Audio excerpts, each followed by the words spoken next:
dipersembahkan oleh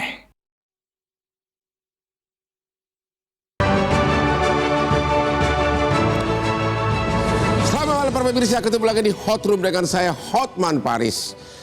Heboh lagi, keadilan ternyata masih berlangsung, tajam ke bawah, tumpul ke atas. Hati rakyat Indonesia miris melihat dan mendengar putusan Pengadilan Negeri Surabaya yang memvonis terdakwa yang dituduh menganiaya pacarnya sampai meninggal, bahkan dituduh melindas pacarnya dengan mobil. Temuan-temuan fakta persidangan sama sekali tidak dipertimbangkan. Antara lain visum resmi yang menyatakan luka lecet pada dada, perut, lengan atas, kepala, telinga, dada, perut. Hampir di semua tubuh ada luka lecet akibat benda tumpul. Bahkan di tubuh korban ada bekas lindasan mobil. Tidak dipertimbangkan oleh hakim. Pertanyaan berikutnya, nanti kita akan tanya apakah benar pada waktu rekonstruksi pun si terdakwa mengakui menganiaya korban, melindas si korban, bahkan katanya benar nggak mengakui di BAP bahwa dia melindas si korban. Inilah sebabnya kenapa ribuan orang datang, para pengais keadilan ke Hotman 911, tapi ternyata masih tetap berlangsung ketidakadilan tersebut. Inilah Hot Room. Ronald Tanur vonis bebas, sang pelindas.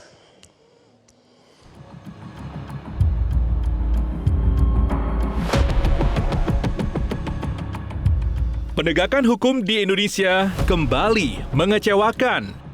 Pada kasus penganiayaan dan pembunuhan Dini Sera Afrianti, Majelis Hakim Pengadilan Negeri Surabaya justru membebaskan pelaku Gregorius Ronald Tanur pada Rabu 24 Juli 2024.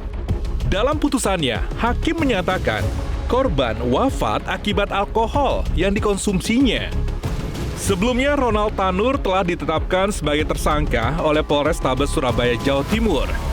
Kepolisian menjerat Ronald dengan pasal 338 KUHP tentang pembunuhan karena telah diduga telah menghilangkan nyawa kekasihnya, Dini Sera Afrianti. Ronald juga dijerat dengan pasal 351 dan 359 KUHP tentang penganiayaan dan kelalaian dengan hukuman maksimal 12 tahun penjara. Dokter ahli forensik pun pernah mengungkapkan bahwa kematian Dini Sera berdasarkan hasil visum adalah akibat dari pelebaran pembuluh darah pada otak, luka lecet hingga luka memar pada bagian perut, paru dan hati akibat kekerasan benda tumpul. Keluarga Dini Sera didampingi kuasa hukumnya Dimas Yemahura melaporkan 3 majelis hakim Pengadilan Negeri Surabaya ke Komisi Yudisial dengan dugaan 3 hakim telah mengabaikan bukti visum dan CCTV. Akankah keadilan bagi keluarga Dini Sera bisa ditegakkan seadil-adilnya?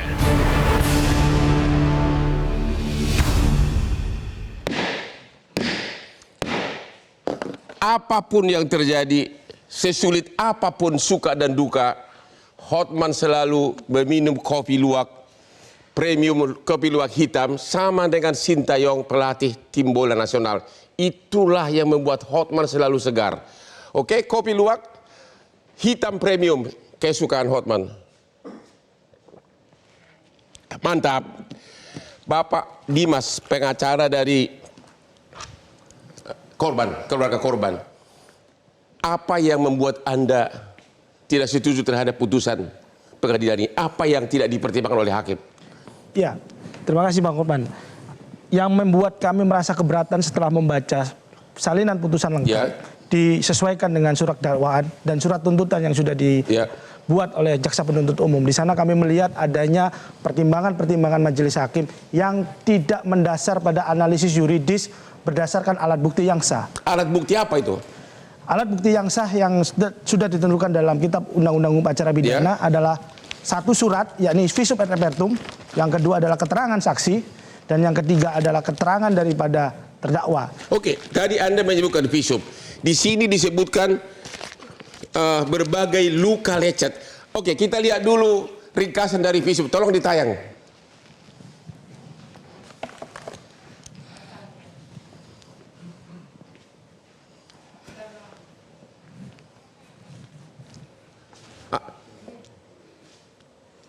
Mana visumnya?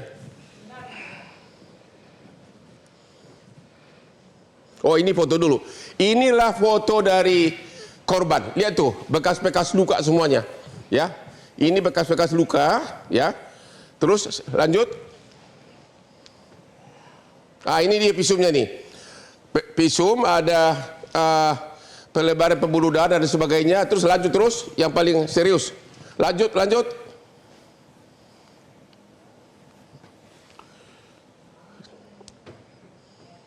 Ini dia nih. Luka lecet pada dada, perut, leher ke atas kiri, tungkai atas kanan dan kiri, tungkai bawah kiri akibat kekerasan tumpul.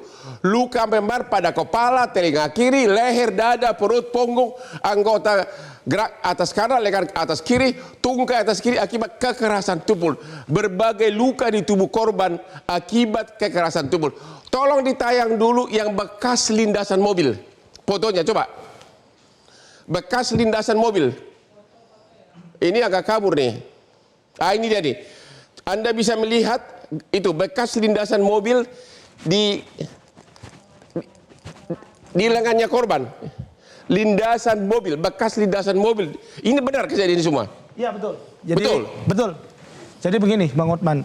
Lindasan mobil itu dan segala luka yang ada di dalam VIR, visum et repertum yang dikemukakan oleh ahli forensik itu telah persesuaiannya telah sama dengan hasil rekonstruksi dan rekonstruksi. Terdakwa mengakui semua. Terdakwa mengakui di dalam rekonstruksi dan menjelaskan secara terang benderang apa yang dilakukan oleh terdakwa terhadap korban saat rekonstruksi. Di BAP penyidikan diakui. Juga diakui. Di rekonstruksi diakui. Diakui. Tapi kemudian di pengadilan? Pada saat di pengadilan terdakwa merubah keterangannya yang dimana perubahannya itu tidak merubah secara substansi. Dia hanya menyamar-nyamarkan sedikit fakta-faktanya. Begitu? Ya. Menurut rekonstruksi dan di BAP, dia katanya dipukulin di dalam lift, begitu? Iya. Pakai dipukul, terus dipukul pakai botol alkohol, benar? Gimana? Coba. Ya, di dalam rekonstruksi dan BAP, tersangka ini mengakui melakukan pemukulan, penendangan, dan bahkan menggunakan alat yaitu botol minuman tequila. Itu terdakwa yang mengakui? Iya. Oke, terus? Namun di dalam persidangan, terdakwa tidak mengakui, tapi dia mengakui adanya aktivitas kontak fisik berupa dorongan. Oke, kemudian si cewek ini menyandar duduk di depan mobil sebelah kiri. Betul. Oleh apa kejadian? Selanjutnya gimana? Ya, sesuai dengan rekonstruksi dan sesuai dengan BAP yang telah diakui oleh korban, korban mengetahui bahwasannya tersangka mengetahui bahwasannya korban bersandar di sebelah kiri pintu mobilnya. Sebelah kiri pintu mobil. Sebelum korban itu masuk ke mobil, dia sudah mengajak korban untuk pulang. Ya. Pada saat itu korban tidak mau. Kemudian dia membuka kaca mobilnya dan berkata, "Kamu pulang sama aku atau sama Alan?" Pada saat dia tidak direspon oleh korban, dia kemudian tidak mengingatkan lagi korban untuk pergi dari pintu samping mobil, namun dia langsung menggas mobilnya. Menggas mobilnya? Ya, disitulah terjadi yang namanya rotasi putaran ban. Ya. Jadi korban yang tadinya berada di depan, karena terkena rotasi putaran ban, dia terlindas di ban belakang. Dan ada bekas ban, ada Itulah semua? bekas bannya. Begitu? Begitu. Apa benar sesudah petugas satpam melihat, ditanya kepada si terdakwa, kenal nggak wanita ini? Benar nggak si terdakwa mengatakan tidak kenal? Baik, sebelum masuk di proses itu, Bang Hotman, ya, petugas security mendatangi mobil itu untuk menghentikan karena mobil itu berniat untuk terus melanjutkan perjalanan. Mau kabur gitu? Mau kabur. Dan di dalam yang mengendarai adalah tersangka. Ya. Kemudian tersangka turun dan melakukan perekaman. Malah dia rekam? Terus? Kondisi korban pada saat itu diketahui dalam keadaan tidak sadar dan kemungkinan sekarat. Oke. Dan dia mengakui bahwasannya saya nggak tahu. Ini nggak kenal? Dia nggak kenal. Ngaku nggak kenal? Ya. Kemudian setelah ditekan terus menerus oleh pihak security, dia mengakui itu adalah temannya teman saya. Oke. Baru kemudian setelah didesak oleh security untuk segera membawa korban ini ke rumah sakit, barulah korban memasukkan di bagian belakang bagasi mobil Toyota Innova. Dan dibawa. Dibawa kemana? Dibawa ke apartemen. Bukan ke rumah sakit langsung? Bukan. Oke, terus? setelah tiba di apartemen, si korban ini diturunkan oleh tersangka menggunakan kursi roda dan diletakkan di lobi apartemen. Diletakkan di lobi begitu saja? Iya. Oke, terus? Nah, pada saat dia akan ditanyai oleh security, dia masuk lagi ke mobil menuju ke atas, menuju kamar korban. Di sana dia mengambil tas dan barang-barang pribadi milik tersangka. Oke, terus? Yang kemudian dihampiri oleh security, yang oleh security apartemen, dia diminta ke bawah untuk menemui pengelola apartemen karena pengelola apartemen khawatir dengan kondisi korban yang ditinggalkan. Korban di lobi. masih ditinggalkan di lobi dalam keadaan sudah tidak sadarkan diri. Sudah tidak sadar Dalam diri. kereta roda. Ya. Dia malah naik ke apartemennya. Betul. Ya, terus? Pada saat korban dilihat di bawah, ternyata korban tidak bernafas, barulah dia melakukan upaya menolong, yakni memberikan nafas buatan dan lain sebagainya. Yang kemudian atas inisiatif, jadi ini bukan atas inisiatif dari tersangka, tapi atas inisiatif pengelola apartemen dan security, tersangka diminta untuk membawa korban ke rumah sakit. Barulah pengelola apartemen, security, dan tersangka berada di dalam satu mobil menuju National Hospital. Dan di sana dinyatakan korban telah meninggal dunia 30 menit atau 40 menit sebelum Dan sampai. dalam putusannya, benar nggak hakim menyatakan bahwa karena si terdakwa itu menyetir ke kanan, maka tidak mungkin melindas ini si korban, begitu? Iya, betul.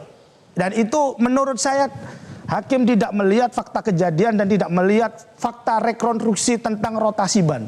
Karena kita ketahui posisi mobil adalah terparkir lurus, tersangka berdiri bersandar begini, yang menginjak adalah rotasi belakang. Semua ada luka-luka di tubuhnya itu, ya, yang semula mereka berkaraoke, kemudian ada luka-luka, itu merupakan bukti bahwa nggak mungkin orang lain. Iya. Pak Jaksa, kejaksaan kalah nih, kalah telak. Ya, apa upaya hukumnya? Kasasi nggak?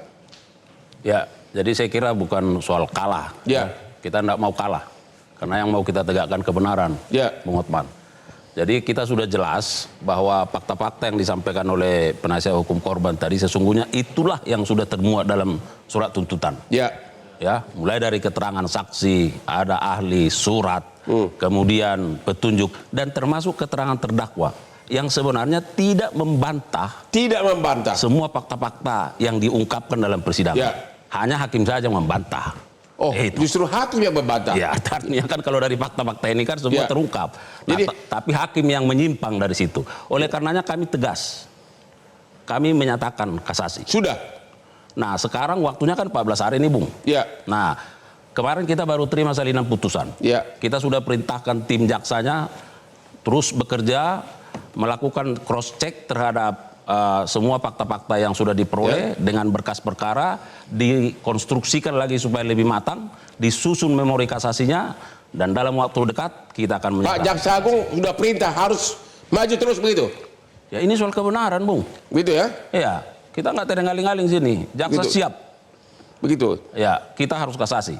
Oke, kapan akan diajukan memori pernyataan kasasi belum ya? Ya, kan masih 14 hari. Ini Ya. baru hari ke-9.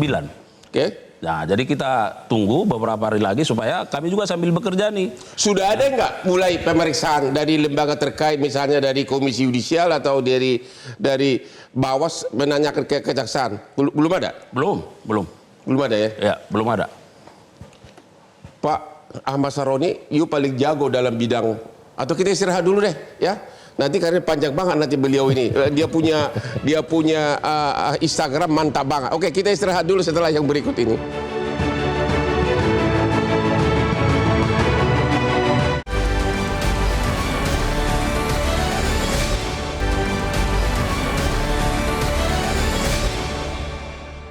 Dipersembahkan oleh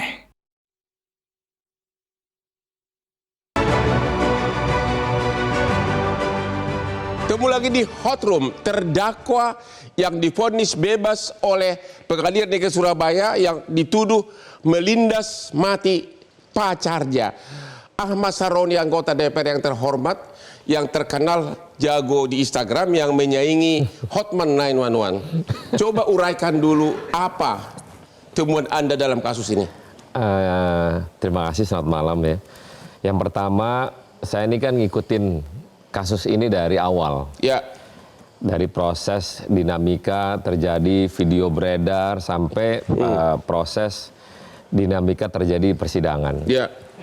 Pada saat persidangan itu diputuskan bebas Ya. dan saya baca, saya tergugah gitu. Oke. Ini yang saya katakan cuman satu adalah ini hakim sakit. Apa? Ini hakim sakit. Sakit apa? Sakit hakimnya. Oke.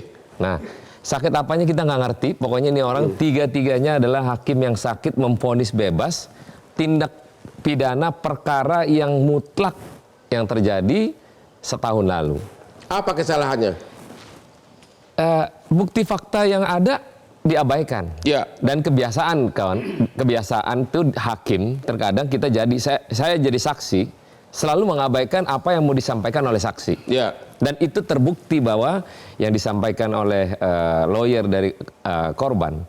Nah, tapi Ya, terutama fakta-fakta yang tidak dipedulikan apa? ya itu tadi masalah visum aja yang simple yang kelihatan. Dari nggak visum aja kelihatan. dokter forensik itu nggak mungkin hanya menyampaikan hasil daripada otopsinya. Ya. Ini kan kelihatan, Benar. jelas terbukti dan faktanya ada. Ya.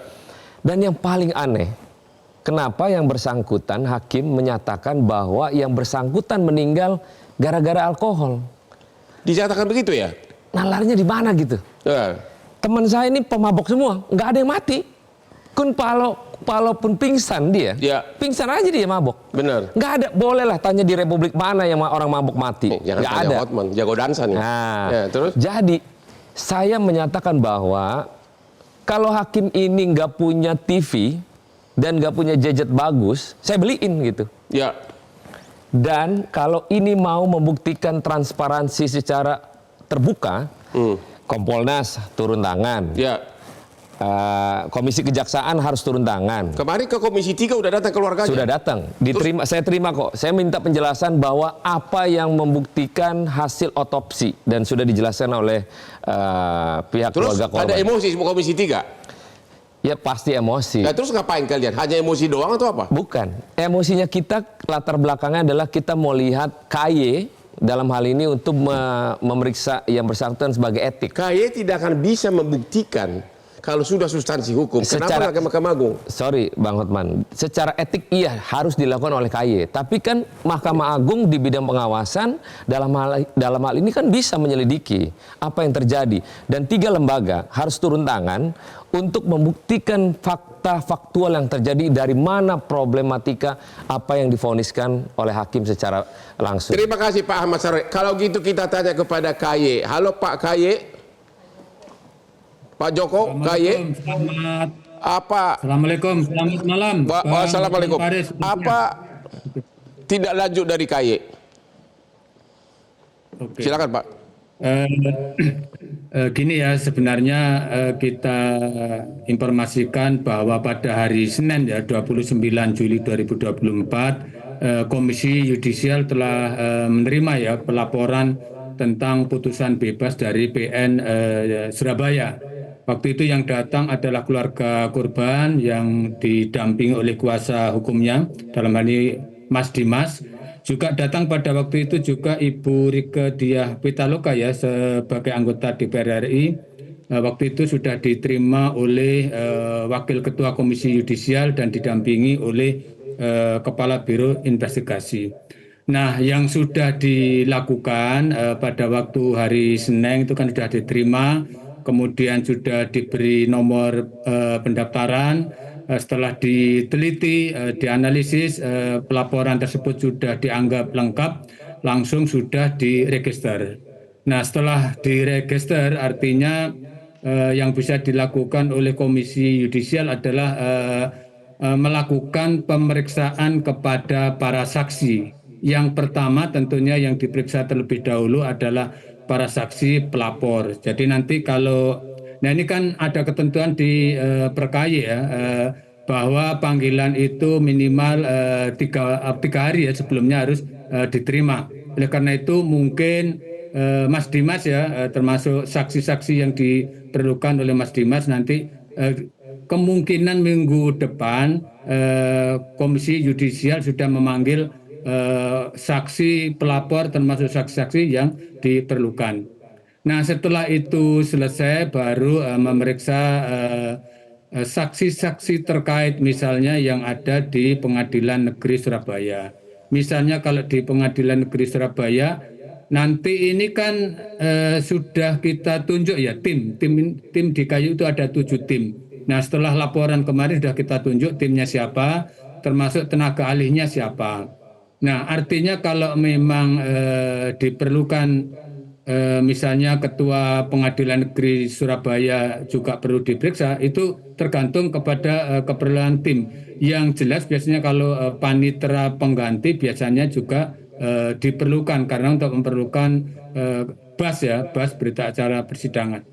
Nah selain itu pasti akan dilakukan pemeriksaan saksi-saksi terkait ya. Misalnya kalau diperlukan oleh tim termasuk tenaga ahli, misalnya teman-teman dari kejaksaan yang ikut melakukan penuntutan itu bisa dilakukan pemeriksaan. Nah perlu saya informasikan bahwa sebelum dilakukan laporan ya, padahal pada saat dibacakan putusan itu kan tanggal 24 Juli itu kan memang Komisi Yudisial telah mendengar lah bahwa itu merupakan ada semacam pendapat dari masyarakat termasuk media bahwa putusannya itu sangat kontroversi ya. Selain itu juga dianggap menciderai ya dari rasa keadilan. Sehingga waktu itu KY sudah mengambil langkah cepat ya, artinya mengambil langkah cepat tanpa menunggu laporan dari masyarakat. KY sudah saya selaku Kabid Waskem dan investigasi merekomendasikan kepada Kepala Biro. Terima kasih Pak. Kita akan tanya lagi pertanyaan berikutnya. Sementara kita tanya dulu Pak Gayus Lumbun. Bapak sebagai pensiunan Hakim Agung, apa komentar Bapak atas kasus ini? Ya, ini merupakan satu reaksi hukum yang timbul di masyarakat. Ya. Tentunya kita mempunyai kewajiban untuk bisa membaca reaksi hukum ini terjadi dengan demikian gagap gempita. DPR juga bereaksi kuat. Nah, dalam pandangan saya, tentu saya tidak serta-merta akan menyalahkan putusan hakim ini. Ya. Yang pertama kita akan ukur. Ukurannya apa? Ukurannya pertama tentu yang kurang baik adalah profesional misconduct. Artinya satu pelanggaran profesi yang tidak bertanggung jawab. Kalau visum total diabaikan, apa itu pelanggaran?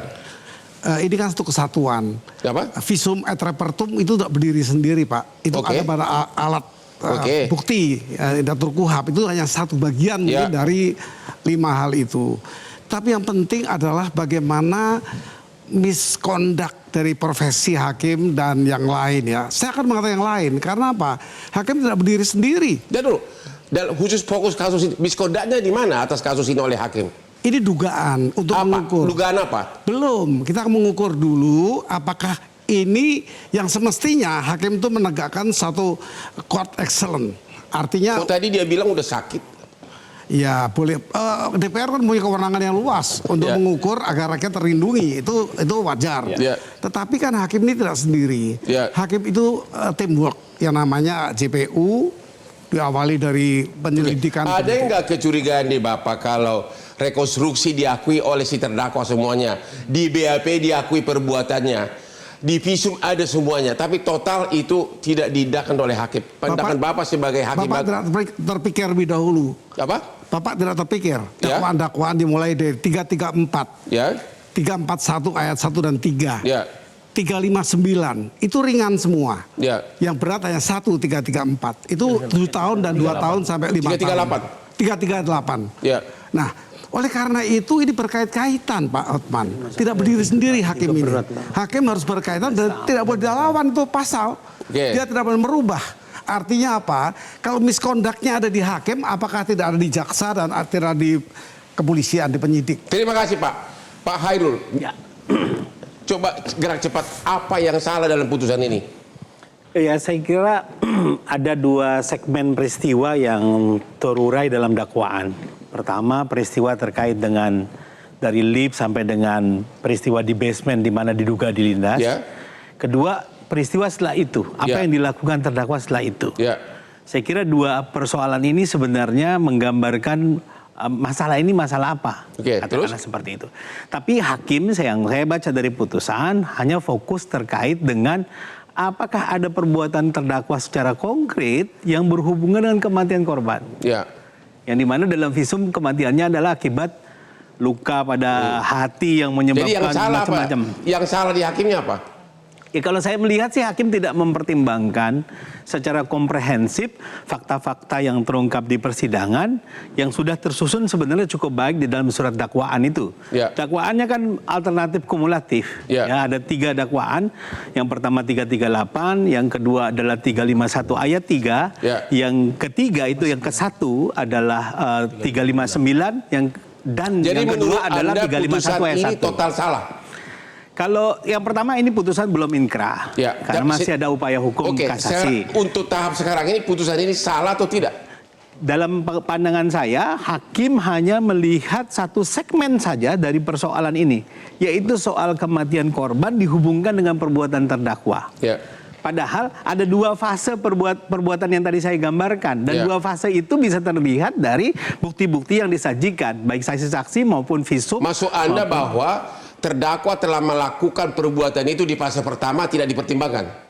Ya, di fase pertama penganiayaannya, pemukulan dalam lift, mukul dengan botol, betul, itu tidak dipertimbangkan. Itu tidak tergambar pertimbangannya tentang apa luka-luka di kepala, di sikus, apa putusan hakim mengenai hal itu tidak dipertimbangkan. Tidak digubris sama sekali. Tidak dipertimbangkan. Tidak digubris sama sekali. Yang kedua, ketika terdakwa mengetahui karena di stop oleh satpam bahwa ini korban ada di situ, mungkin diduga terlindas. Yang tadi digambarkan bukan dibawa ke rumah sakit, Bahkan tapi dia tidak mengaku tidak mengenal. mengaku tidak mengenal, dibawa ke apartemennya, sehingga pertolongan dari segi medis kepada si korban ini terlambat. Terlambat. Dari segi kelalaian Dari penyebab segi kematian pun udah kena ya. sebenarnya sudah muncul 359 KUHP 359 udah kena seharusnya ya. dari gambaran itu. Nah, sayangnya tidak tergambar pertimbangan hakim yang Total sangat langsung konkret. semua kejadian tersebut diabaikan oleh Betul. hakim.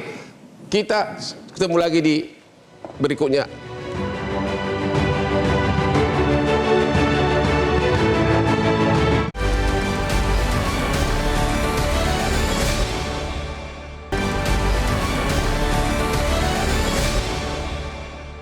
Dipersembahkan oleh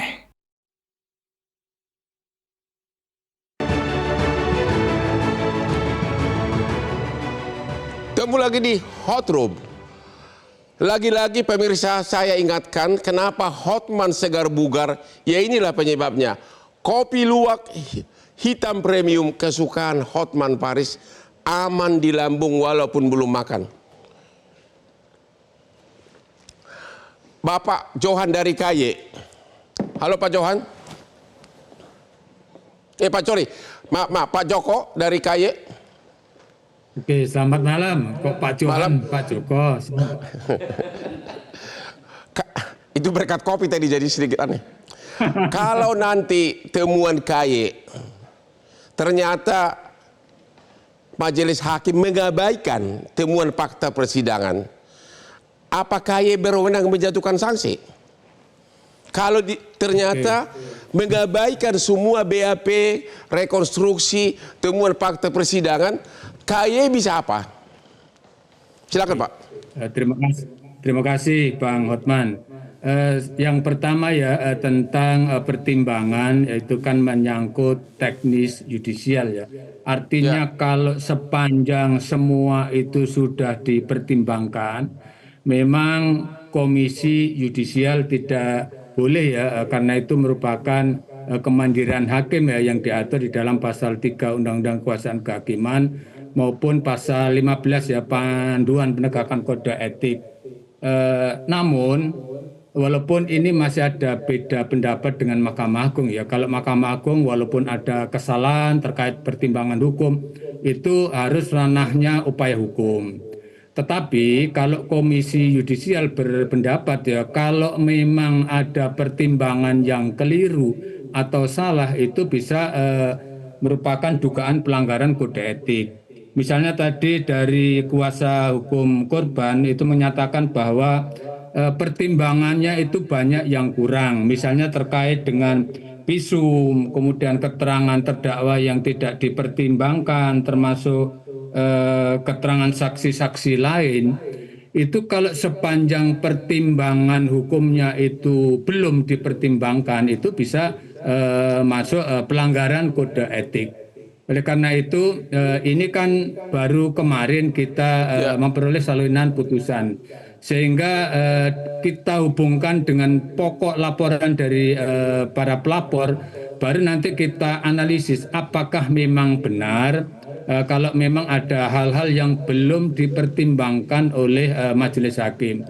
Kalau memang itu benar, memang ada kurang pertimbangan hukumnya, itu kan termasuk unfolded government, sehingga itu merupakan pelanggaran kode etik. Sehingga nanti pertanyaannya Pak, ya, saya sudah baca putusannya.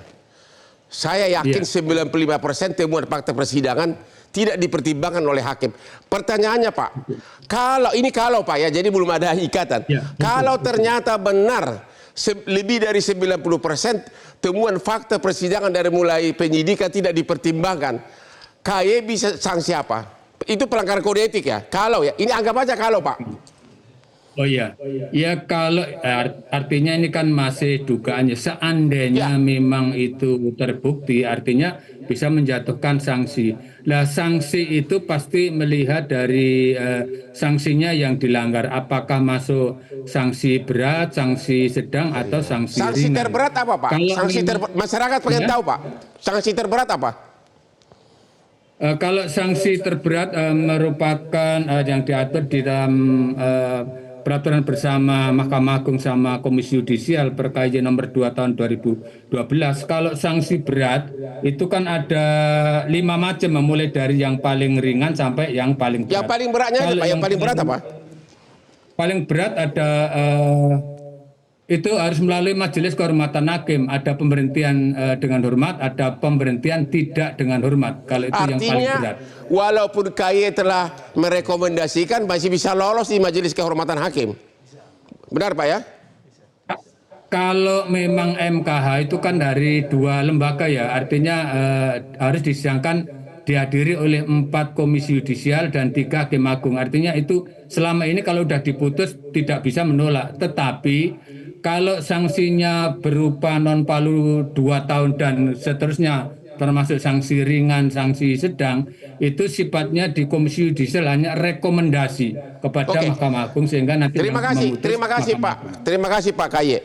Sekarang Pak Gayus Lumbun, lagi-lagi saya bertanya kepada senior saya nih. Tadi kan Bapak terlalu halus, nggak biasanya terlalu halus Bapak. Musuhnya nggak ada di sini sih. Kalau ini kalau Pak ya, ternyata 90% temuan fakta persidangan tidak dipertimbangkan. Bapak jangan dulu terlalu ragu dulu. Ini kalau aja. Apa sanksinya yang tepat? Sanksi yang tepat bukan ini ya. Sanksi yang terberat adalah pemberhentian sebagai hakim. Anda setuju kalau tidak dipertimbangkan temuan fakta persidangan dari mulai penyidikan itu termasuk pelanggaran serius? Saya akan jelaskan dulu. Bahwa ini dakwaannya adalah alternatif kumulatif. Masing-masing dakwaan harus dipertimbangkan dengan baik. Oleh siapa pembuktiannya? Beban pembuktian ada di JPU, bukan hakim. Ya, itu yang pertama. Walaupun putusan ada di hakim.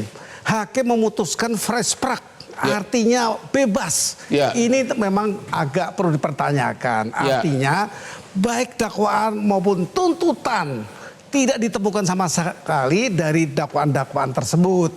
Nah, kalau dakwaan tepat ya itu memang perlu dipertanyakan, kenapa kok bisa fresh track demikian luas dan telah meninggalnya orang. Tapi nanti memang tugas MKH kalau memang ditemukan pelanggaran. MKH itu Majelis Kehormatan Hakim. Salah satu contoh unsur kelalaian tidak dipertimbangkan sama sekali. Pertama, itu sudah tidak sadar, dibawa ke apartemen, diletakkan di kursi roda, dia pergi ke atas. Berarti kan sudah ada kelalaian menyebabkan mati. Itu tidak dipertimbangkan oleh hakim. Bapak jangan pakai bahasa kelalaian. Lalai itu tidak pelanggaran berat. Maksud saya, ini kan bebas minimum. Setidak-tidaknya yang paling ringan juga bisa kena. Hakim tidak lalai. Hakim tidak lalai. Jadi apa dong? Tadi kan sudah tepat menyampingkan. Kalau lalai itu nggak sadar. Jadi bukan lalai bahasanya Pak. Saya mohon koreksi. Ya hakim salah berarti.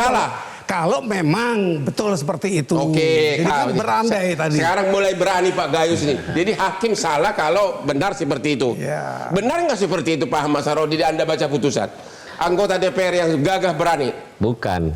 Kalau gue Anggapnya. Jangan gue dong. Aku ini sudah tua nih. Kalau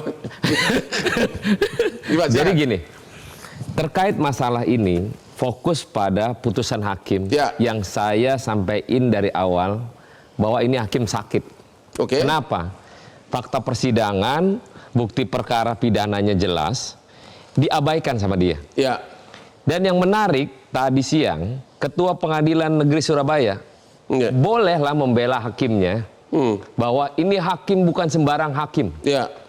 Tapi karena dia mengatakan bukan sembarang hakim, maka dia sembarangan memvonis orang untuk bebas dalam segala perkara ini.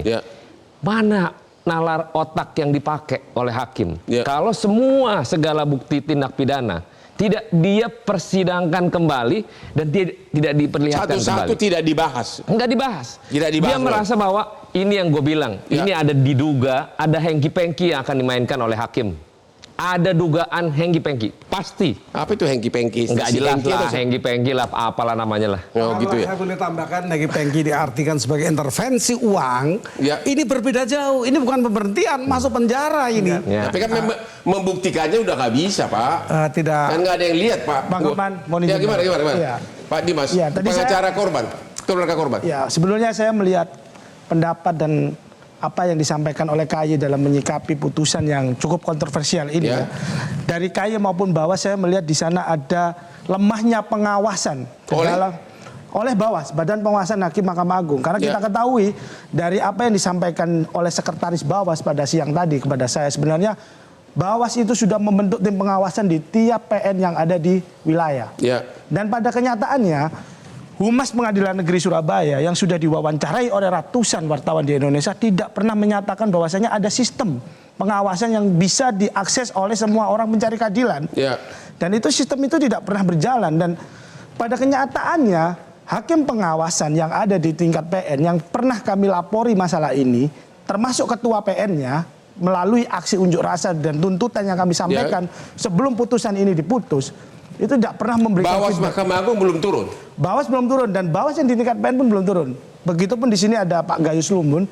Tentu Pak Gayus saya ingin bertanya, apakah memang pengawasan hakim di tingkat PN itu bagaimana prosedurnya dan bagaimana ketetapannya?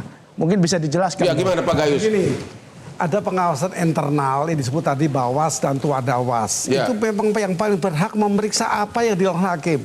Semua perbuatan atau semua sikap yang ada di pengadilan itu ada di buku hakim. Kalau di pengadilan tingkat Mahkamah Agung, Hakim Agung itu menyebut advisblad. Itu apa saja yang kami pernah lakukan di sebuah persidangan ada di sana. Yang boleh membuka hanya Ketua Mahkamah Agung. Nah kalau di PN Ketua Pengadilan itu paling berhak membaca. Walaupun sekian tahun yang lalu itu masih ada buku itu. Itu buku hakim. Pak Jaksa, Kapus Pen Kejaksaan Agung ada berapa pasal yang dituduhkan? Baik, terima kasih. Jadi dan apakah tiap pasal dipertimbangkan dalam putusan? Ya, sebelum saya ke sana, saya mau luruskan dulu begini. Memang benar kita ini sistem peradilan pidana terpadu. Ada penyidik, penuntut umum, hakim, bahkan lembaga pemasyarakatan. Tapi maksud saya dalam konteks ini betul-betul memang bahwa menurut saya, kajian saya dari apa yang sudah kita baca fakta-faktanya, memang hakim yang tanda petik tadi sudah kita sepakat bahwa tidak mempertimbangkan fakta-fakta sebagaimana mestinya. Itu harus kita akui secara jujur. Jadi maksud saya, ya jangan karena sistem peradilan pidana terpadunya, lalu semua kita saling menyalahkan. Saya kira itu harus kita harus taat terhadap ajas itu. Nah yang kedua, saya sudah juga melihat dalam surat dakwaan itu, saya kira ini sudah sangat berlapis. Ada pasal pembunuhan dan kita sudah buktikan. Bang Hotman kan tahu, setidaknya ada kesengajaan 3, sengaja maksud, berisak kepastian, berisak kemungkinan, bahkan dolus eventualis.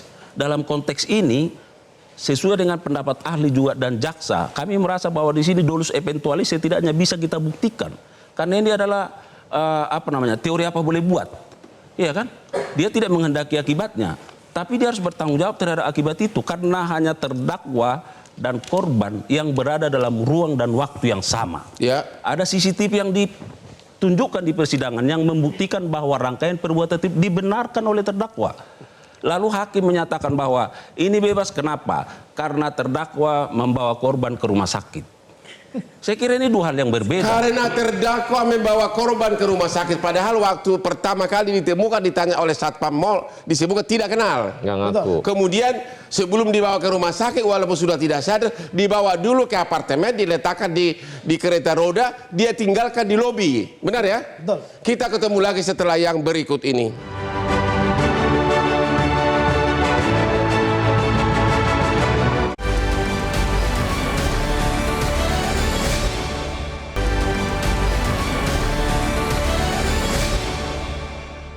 Dipersembahkan oleh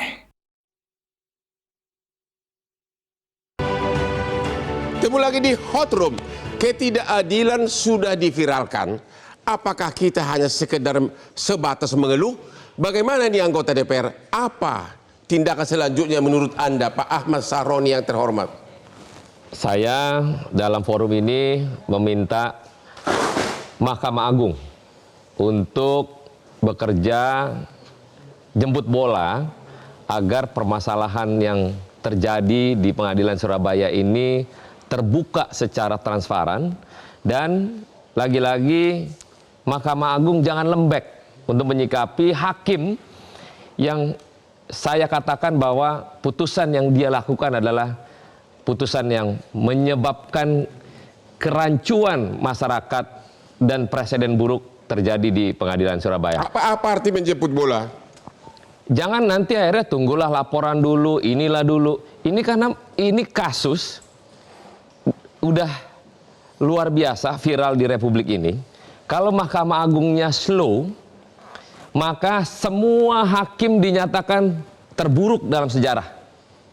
Kenapa saya bilang terburuk? Karena Mahkamah Agung tidak melakukan secara pengawasan yang cepat untuk menjemput bola, melakukan jadi pengawasan. himbauan Anda adalah agar segera Mahkamah Agung proaktif ya. Proaktif. Terima kasih Pak Hardi Siregar, Kapuspen Kejaksaan Agung. Apa himbauan terakhir? Saya kira begini, penegakan hukum, khususnya hukum pidana, dalam kaitan ini adalah jangan hanya kita melihat soal kepastian, tapi harus kita lihat sisi keadilan dan kemanfaatannya. Intinya apa? Ada korban, ya. Ada orang mati, ada orang meninggal. Ya. Lalu harus dicari pelakunya. Ya. Fakta-fakta sudah dikemukakan. Lalu bagaimana putusannya? Inikah keadilan? Saya kira ini harus betul. Yang jelas sampai hari ini Kejaksaan mengatakan putusan ini salah. Ya. Pak Gayus Lubun, mantan Hakim Agung, dulu pengacara teman saya, sekarang sudah pensiun Hakim Agung. Gimana? Jangan terlalu lembek malam ini. Putusan hakim itu adalah sebuah pesan. Ya. Pesan yang dikomunikasikan kepada masyarakat. Yaitu? Tentang keadilan dan dalam pertimbangannya. Putusan hakim kepada masyarakat Ada maksudnya keadilan tajam ke bawah atau ke atas? Tentunya harus putusan yang sesuai dengan keadilan yang ditemukan. Yang ini sesuai ke keadilan? Saya tidak mengikuti putusannya, tapi kalau hiruk-pikuk di masyarakat memang ini sangat dikhawatirkan dan dinista oleh masyarakat saat ini. Terima kasih. Pak KY, Pak Joko, apa kesimpulan terakhir dari Bapak? Ini kan KY sudah bergerak ya, artinya yang pertama akan menganalisis sesuai dengan pokok laporan kaitannya dengan pertimbangan hukumnya. Yang kedua kita juga sudah menurunkan tim investigasi dengan tim Waskim, artinya untuk mendalami yang non teknis ya. Mudah-mudahan nanti kalau bisa ditemukan adanya pelanggaran kode etik yang non teknis, mudah-mudahan nanti bisa kita kita informasikan kepada teman-teman di media. Terima kasih Bapak Komisi Yudisial. Pak Hairul Huda, seorang pengacara yang sudah ribuan kali sebagai saksi ahli dalam berbagai kasus pidana berat. Ya. Apa permainan utama yang dimainkan dalam putusan tersebut? Saya kira tadi seperti sudah saya kemukakan, memang banyak sekali fakta yang tidak dipertimbangkan. Ya.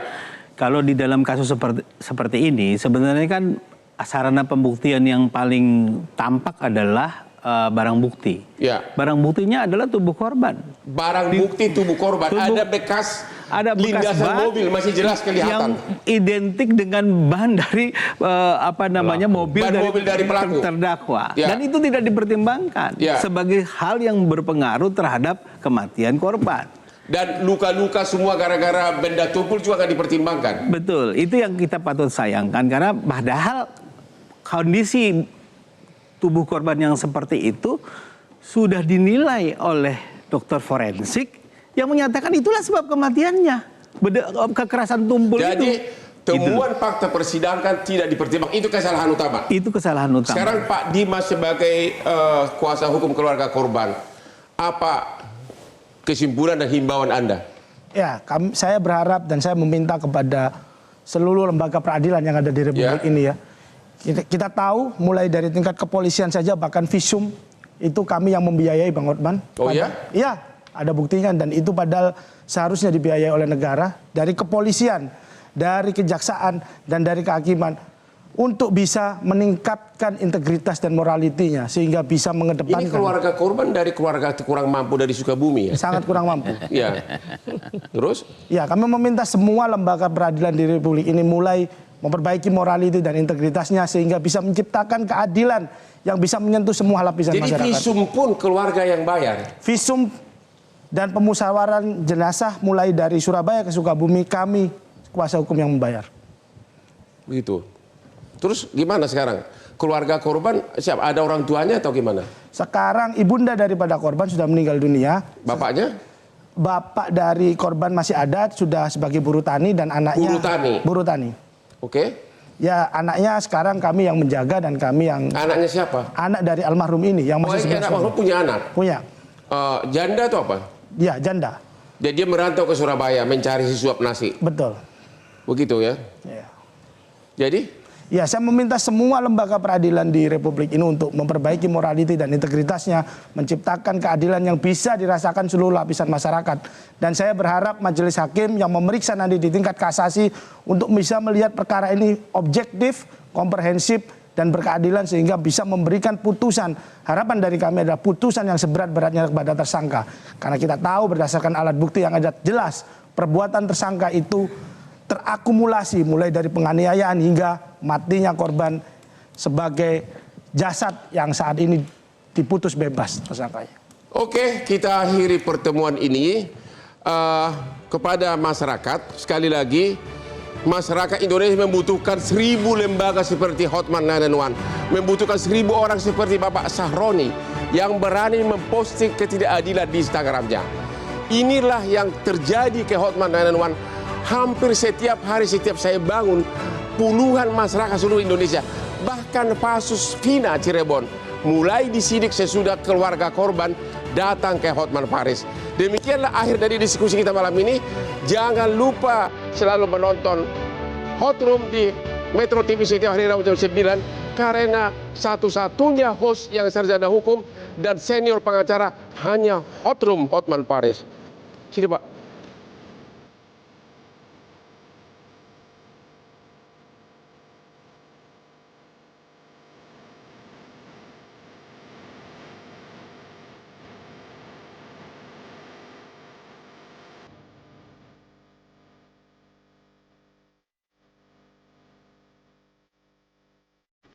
Metro TV. Jelajahi cara baru mendapatkan informasi. Download Metro TV Extend sekarang.